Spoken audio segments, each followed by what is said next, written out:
I previously tested and tore apart this Bauer impact driver. I'll put a link to that video down below. But today I've got another test for this thing. We're going to see how much torque it can handle. So to refresh your memory, I bought this impact with my own money. I paid $60 plus tax after using a coupon. I've been using this thing quite a bit for like driving screws, for example. That's really what these are best for, but also some light mechanical work like occasionally removing lug nuts. But I want to see what this is really capable of doing. This is a 1/4-inch hex impact driver, so it's really best for things like driving screws. If you want to use it for light mechanical work, you have to get one of these adapters so you can use a socket on it. This is a Milwaukee one that I think I got at Home Depot. Here's the contraption that I set up for this test. I have this 3/4-inch to 1/2-inch drive ratchet adapter. I'm using that to give my vise something that it can really bite onto. Then I have this 1/2-inch drive coupler, which is from a push-through ratchet, and I'm using that here so that I can attach this socket. Total side note here, this 1/2-inch drive plug was made by Gedore, a high-quality tool company. They're useful for things like this, or if you ever find a 1/2-inch drive push-through ratchet that's missing the drive plug, which they often are. I'll put an Amazon link down in the description. These are pretty affordable and they're pretty handy. I have a battery here that is fresh off the charger. What we are going to do in this test is torque this nut and then see if the impact can remove it. First up is 50 foot-pounds. Yep, removed that, no problem. Unfortunately, all my impact sockets are metric, so I'll have to use a chrome socket today. That's not ideal, but it'll do. Next up, 75 foot-pounds. Again, no problem. Now 100 foot-pounds.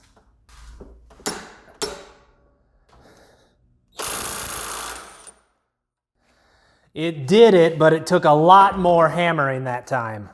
Now 125 foot-pounds. Again, it did it, but it took quite a bit of hammering there. All right, 150 foot-pounds, which is as high as this torque wrench goes. It's not easy to torque something this much in this position.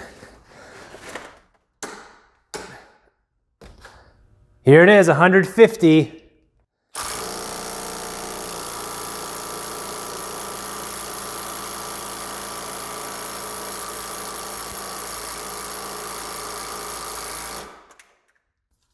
Can't do it. Can't do 150. I think that was a reasonable amount of hammering, and it couldn't do it. It could not handle a nut torqued to 150 foot-pounds. You know, part of it is this adapter. You do lose some torque with these, but that's just kind of the nature of trying to use a hex impact driver for mechanical work. So I have the nut here still torqued to 150 foot-pounds. Just for fun, I'm gonna let it keep hammering on it and see if we can get it loose.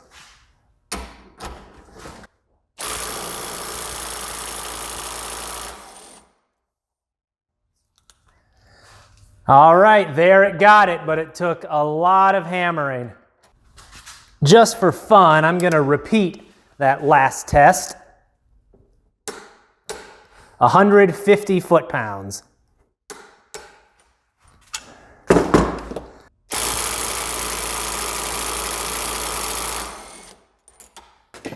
Huh. So it can do it if you really let it hammer on there, but I think that shows that 150 foot-pounds is really kind of beyond the reasonable limit of this tool. Okay, so was this a perfect test? No, because we're using brand new clean threads here. If you torque a bolt in your car's suspension to 150 foot-pounds, then leave it out in the elements for a couple years, it's going to take a heck of a lot more torque to remove than this.